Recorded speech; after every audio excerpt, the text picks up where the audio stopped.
Welcome to the Slow Living Podcast. If you are ready to ditch hustle culture for good while continuing to meet your personal and professional goals, you are in the right place. I'm your host, Stephanie O'Day, and I work with overachievers from all over the world who are ready to stop living life in triage mode and start living the life of their dreams, one filled with abundance, joy, and a sense of purpose. Life is meant to be enjoyed, not endured. Let's get started. Hi there, Slow Down Society. So if you're a fan of the podcast, you're going to absolutely love the book.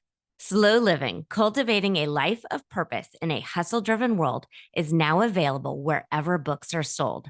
Buy it for yourself, your children, your friends, and your neighbors. You can get all the juicy details at stephanieoday.com/slow living book. Trust me, this is hands down the best $20 you'll ever spend.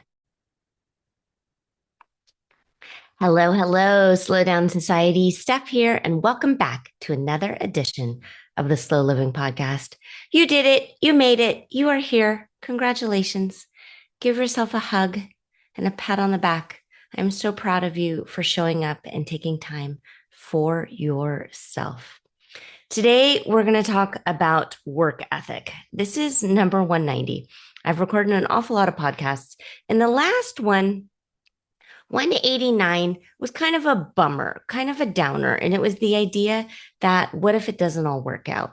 And after I recorded it, I kind of chastised myself for being a bummer. I'm a super positive person. I really am. Pollyanna has got nothing on me. But also, I'm a realist, and I know that sometimes even the best laid plans don't work out. And I want you to be able to feel all those feels and act on the fact that you will be okay. There was a previous episode not that long ago, I can't remember the number off the top of my head, of it will be okay. And it's that idea, it's that mindset that if things suck right now, if things didn't work out, if your Jenga tower toppled, own it, feel it, comfort yourself, hug on yourself, and then know it will be okay and that you have enough strength inside to take the next step forward. So today we're going to talk about work ethic, which is funny because another current episode that I recorded not that long ago, and it's still kind of bouncing around in my brain, is the idea of doing things badly and not succumbing to hustle culture or your kind of inner drive for perfectionism, where you feel like you shouldn't bother trying or you shouldn't bother doing something if you're going to not excel. And so I wanted to love on you and hug on you and tell you, no, you can still try. You can still attempt hard things. And if you do it badly, that's okay. So growing up, I heard the phrase, it's good enough for government work pretty often. And it was the idea that good enough is good enough. It doesn't need to be perfect. And then that's tricky because then that next episode I did about, well, what happens if it doesn't work out? What if you did give it your all and you got an A++ and you still didn't get into the college of your dreams? Or if you did everything at work and then someone else got that promotion and you'll never know why.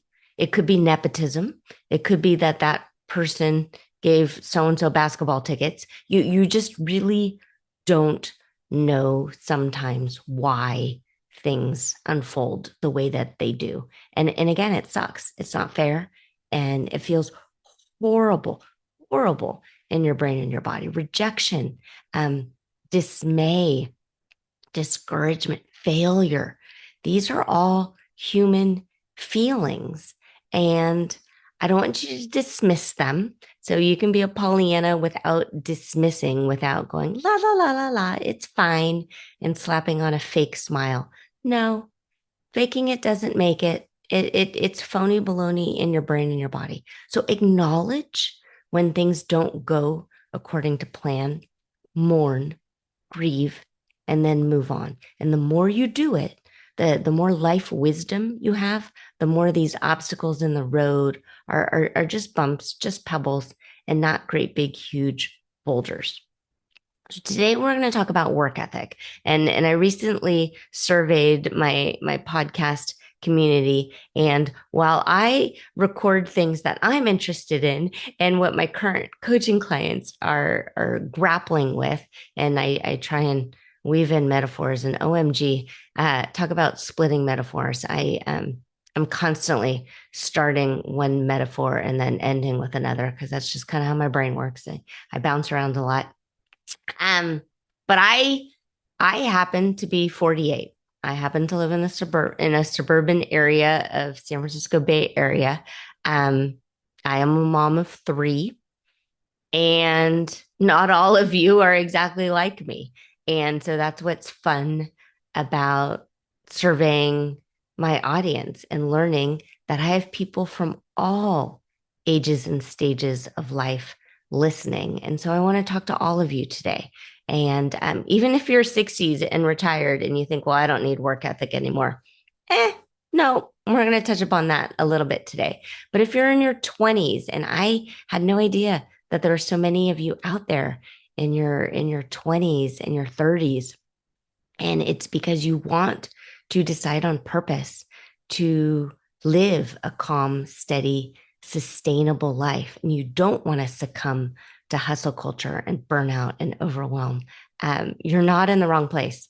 I will nurture you and I will guide you. And this episode is definitely about you. I want you to learn to live and learn to design your life in a way that feels so good in your body that you're excited to jump out of bed in the morning and take on the day. Slow living is not about lazing around. It's not about doing anything. And slow living and having work ethic is not an oxymoron. They're absolutely the same. So kind of put your hands together and hug them tight and nestle them together, because we're going to talk today about how to have amazing, solid work ethic that will pay off in dividends down the line while still living a calm, steady, sustainable life. Okay, so what is work ethic? To me, work ethic is doing the right thing, even if no one is watching and no one is looking. You know, deep down inside, if you're half assing or if you're giving it your all. And depending on the situation, you can decide what is warranted. So in writing, they one of the grammar tips and tricks and writing for style tricks is once you know the rules, then you can decide to break them, and it becomes a stylistic choice. If you want to write in short, choppy paragraphs, a la Stephanie, you can, because I know how to write and I know what great prose is, but I also know that writing short, choppy, punchy sentences will grab a reader. And so I decide on purpose to do that. So work ethic at work. If you've been at your job for a while and you know how to do things really well, sometimes you can half-ass it. Sometimes you can do the bare minimum. I recorded a podcast called The Bare Minimum. I'm not sure the number. Scroll back and find it. But you'll know. And that doesn't mean you don't have good work ethic. But what it does mean is you've paid into the system. You've done your duty long enough that you know how to do things. So then later you can find the shortcuts. What I don't want you to do is go into work, especially if you're young and just starting out. Don't half-ass things as you get started. That comes later. That comes with time, and that comes with wisdom, and that comes with paying your dues. But in the beginning, you will sometimes probably have to work a little bit harder in order to then ease up on the gas. And it doesn't mean perfectionism. It doesn't mean that you can't make mistakes. You can, but you have to own them, acknowledge them, and ask for forgiveness, and then maybe help and guidance from a mentor or someone who's been there longer than you. Um, I want you to take pride in your effort. Um, and also pay attention to the optics. So it's interesting. My oldest is doing a summer internship. So she moved out of the house and she's doing a summer internship. And she was talking about the other interns. And she was noticing that when they weren't actively working, they were looking at their phone. And she says, well, I kept my phone in my work bag because you and dad said that it doesn't look good to others to be on your phone. And and she's absolutely correct.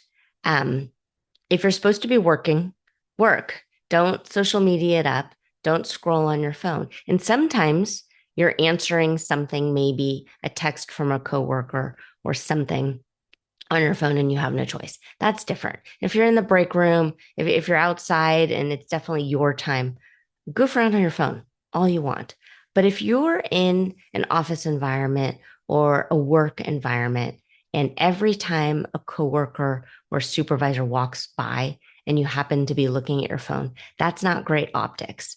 Um, Play the part, step into the role you want to be, and nurture and support future you, where maybe at one point you want a raise, or maybe at one point you want a promotion or a little bit more responsibility, or even you just want in passing supervisors and managers to talk to themselves and say, oh, so and so, yeah, they're crushing it. They are rocking it. They've got great work ethic.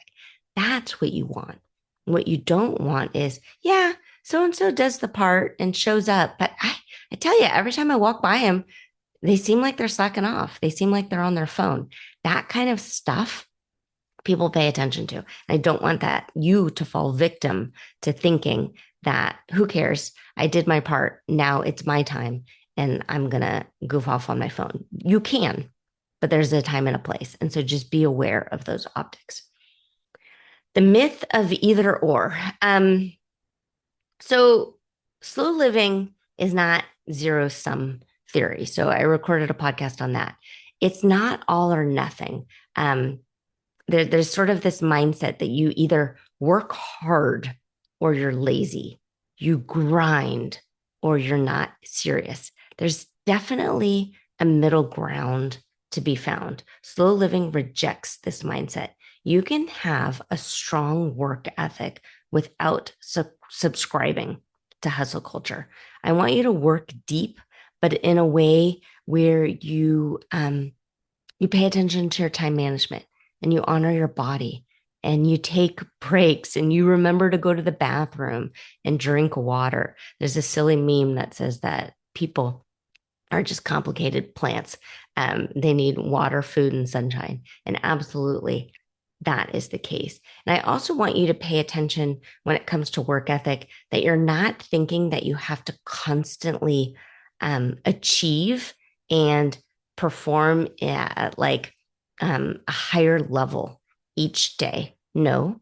So doing the right thing, even when nobody's watching, means that you're doing your work, you're meeting your deadlines, and you're being helpful.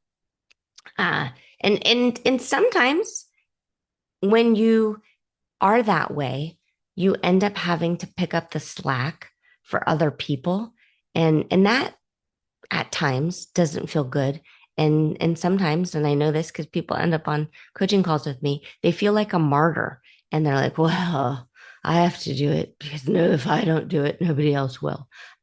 Okay. So maybe, but also maybe protect your boundaries. And you don't have to do other people's work. You do your job, but protect yourself and don't become a martyr.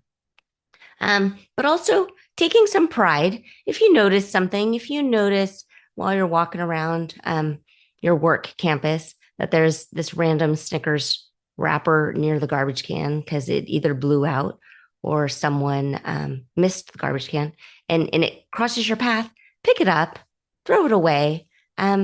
People are watching, and especially, oh my goodness, if you have little kids watching, they notice. They're like, oh, mom always stoops to pick up the wrapper. What a nice idea. Um, And that sort of follow through is very good work ethic.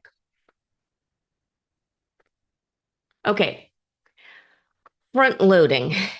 If you are pursuing the FIRE method, which is financial independence, retire early, you do need to front load at times. And this is very helpful in your 20s and 30s and early 40s when you still have a lot more energy than you might later in life, especially if you're listening to me in your early 20s and 30s. Um, pay it forward. Pay future 50-year-old, 60-year-old now. And it doesn't mean avoiding effort. Slow living isn't about avoiding effort, but it means making your effort count. So deciding on purpose, maybe you want a deli sandwich, but you realize it's $15.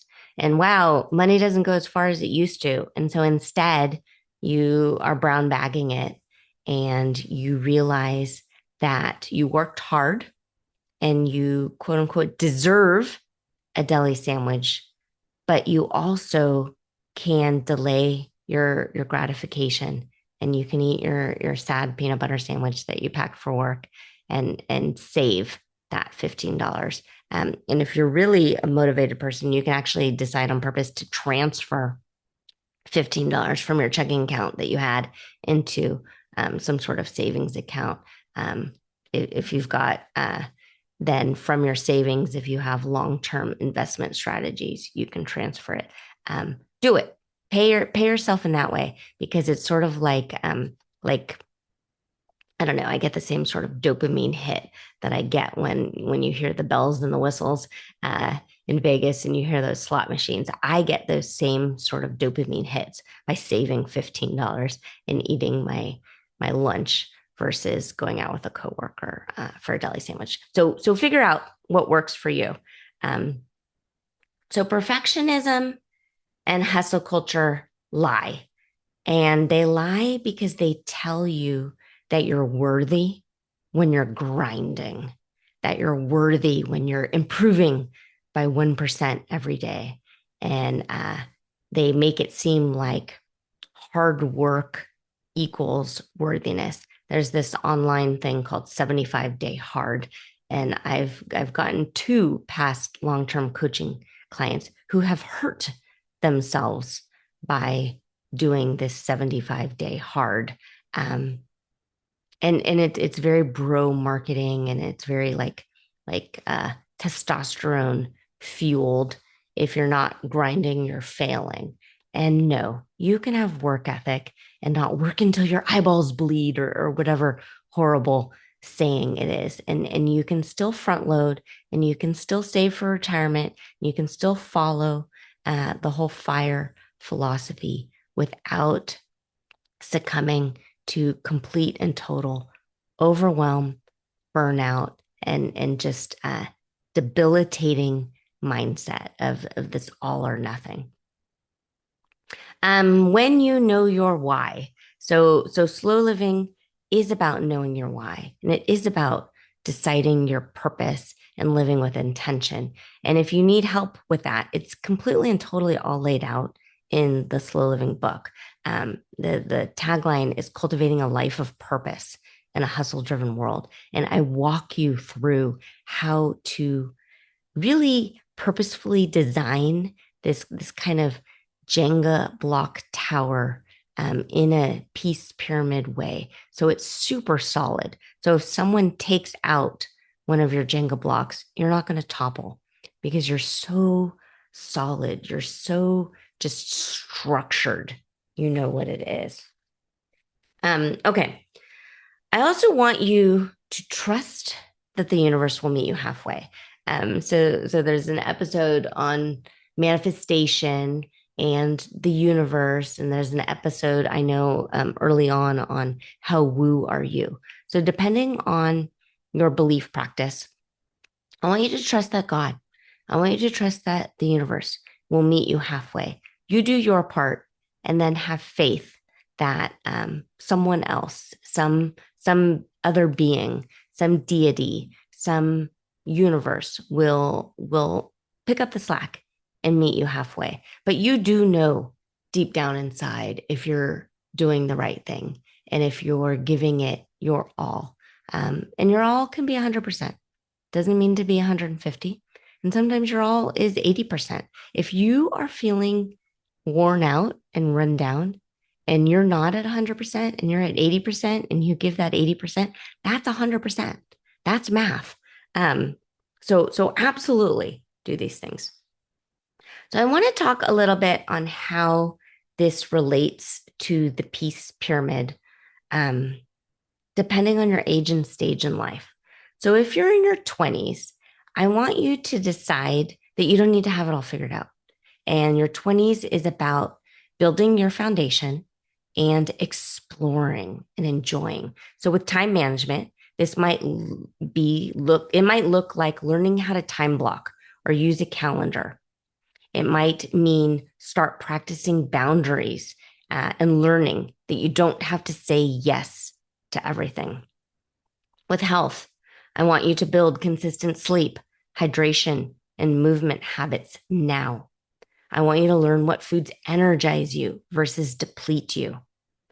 With your finances, start contributing to retirement, even small amounts. The Slow Living book walks you through the finance portion of the peace pyramid. And I'm quoting lots of experts and give ideas and different resources to pay attention to. In your 20s, I want you to also put blinders on and help avoid lifestyle creep and live frugally, live beneath your means whenever possible. Organization, develop systems now for keeping your digital and physical spaces clear. And I want you to also get comfortable with planning ahead. Plan ahead with your meals, your bills, and your work tasks. That goes also back to time management with time blocking. Relationships, cultivate friendships with depth over quantity. Who cares how many friends you have if you don't have someone who will listen deeply and honor you? I want you to learn communication basics, when to be assertive and when to actively listen. And then with peace, now start noticing what brings you calm and begin to declutter all that doesn't. I want you to experiment with journaling, mindfulness, and time in nature. The journaling worksheet, I say it every time, stephaniaday.com/daily, DAILY. Okay, if you are in your 30s, this is the time for you to build and strengthen that foundation that you started in your 20s. So time management in your 30s looks like prioritizing work that aligns with your values, not just your resume. I want you to learn to delegate and outsource. For health, I want you to start prioritizing preventive care, doctor, dentist, mental health. If you do not see a dentist twice a year and a doctor once a year, now is the time. Schedule it in. You have no choice. This is what grown-ups do. This is what adults do. For mental health, if you are not recovered from your childhood and you can't move forward, now's the time to seek out therapy. Health, again, and then schedule recovery time, especially if you're parenting or caregiving. We talk about recovery time when it is your body. If you had a hard day at the gym, you need to recover. If you have a hard day parenting, if you have a hard day working, schedule in recovery time. Finances, 30s, now's the time to really automate your savings and retirement and debt payoff. And then also really pay attention to investing intentionally. Invest in future retirement. Maybe invest in a home. Maybe invest in a business. Maybe invest in a further degree. Organization, create rhythms for your house, laundry days, a digital detox day, an appointment day. Organization, again, use checklists, systems that help reduce your mental load. And my hope is that you have a system already in place that serves your needs. Relationships, spend time in your closest relationships intentionally. Don't do things out of obligation. I want you to really know who's in your corner and then tend to them. Feed, nurture, water, fertilize, those relationships and bonds. Peace. Practice saying no. No is a complete sentence. Don't do things that don't align to your future needs, and begin protecting your energy like a precious resource. There's a past podcast episode that I did where I talk about how you're the nucleus. I want you to protect yourself. You are the center of the universe, your universe. If you're listening to this and you're in your 40s, now is the time to refine and recommit. Time management, audit your commitment, what drains you and what fills you. Build buffers into your schedule for thinking and transition time. Health, address any long ignored health issues now. Shift towards nourishment and mobility instead of focusing on vanity and appearance goals. Finances, revisit your FIRE number and your retirement goals and adjust as needed. And start thinking legacy. Where do you want your money and your energy to go? Organization, streamline your routines, less clutter, more margin. And teach kids or younger coworkers what systems work for you and begin to mentor that next generation. Okay, relationships. Invest in fewer and deeper connections. I got to tell you, I purged a bunch of friends in this time of life when I realized, okay, that I need to move into the next chapter, and then allow room for growth, both yours and their growth. Not all friends stay with you as you age and stage, and you really find out who's in your corner when you're in your 40s. Peace, prioritize stillness and protect your mornings or evenings just for you. And reconnect to hobbies and spiritual practices you've shelved. And I really want to circle star that. Reconnect to hobbies. Reconnect to spiritual practices. Okay, 50s. This is the time for wisdom and really simplifying. For time management, make time for what really matters and then trim the rest. Avoid back-to-back obligations and savor time with friends, family, and activities that fill you up. Health, embrace movement that feels good in your body. Monitor stress and sleep closely. These become so essential. Finances, now's the time to maximize and catch up retirement contributions. Downsize expenses and possessions. Maybe start purging and follow that PROM method: purge, remove, organize, maintain. And if you have things that are collecting dust that can make you money, do it. I had a lovely coaching client who decided to clean her garage and attic. Actually, it wasn't even a garage, it was a basement because she lives on the East Coast. And so it was a full on basement. And she made enough money to go on a cruise. So think about that. Organization, again, declutter. Relationships, and reinvest in your partnerships, in your marriage, in your family or chosen community, and make peace with lingering resentments or old patterns. And then for peace, embrace these slow mornings, slow meals, and slow conversations. Let go of any past hustle-based identity and lean into grace. If you're in your 60s and beyond, now's the time. You are building a legacy. So time management, schedule whatever brings you joy, connection, nature, rest. Give generously of your time, but only if it's a yes. You're going to follow the pull, not the push. Health, focus on vitality, flexibility, mobility, digestion, and joy. And keep your curiosity alive because it is part of your wellness. Finance, this is it. You're living off of your wisdom and your planning. So trust your earlier work. Consider giving, charity, mentoring, gifting, and your time as part of your work ethic now.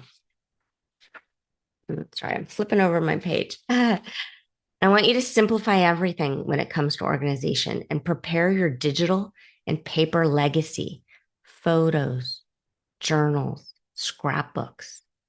Relationships, focus on your presence over performance. Pass down stories, traditions, and encouragement. Peace, live in the now. The work has been done. Trust that your work ethic echoes far, far beyond whatever happens to be on your to do list. Okay. So that was a lot, but it was beneficial. Let me know your thoughts. Reach out to me. I'm a real person. I will write you back. Steph@stephanieuday.com. Someone wrote to me yesterday. It was a crockpot question, but it was a silly crockpot question that I could answer without even thinking. And she wrote back, "Wow, you really do answer your emails." I do. I'm happy to serve. That's part of my legacy. And I embody all things slow, just to simply look only within. And I know on a day to day basis, I am honoring deep down inside what fills me up. And I hope you do the same. And I still have great work ethic. So remember, you don't have to be perfect. You don't have to overwork, but you do have to care. And that's what work ethic is. It's working with care, purpose, and alignment. Slow living isn't lazy living. It's ethical, intentional living. Okay, pretty people. As always, I think you're amazing and wonderful and lovely. I'm so proud of you. Have a great day. I'll see you again next time.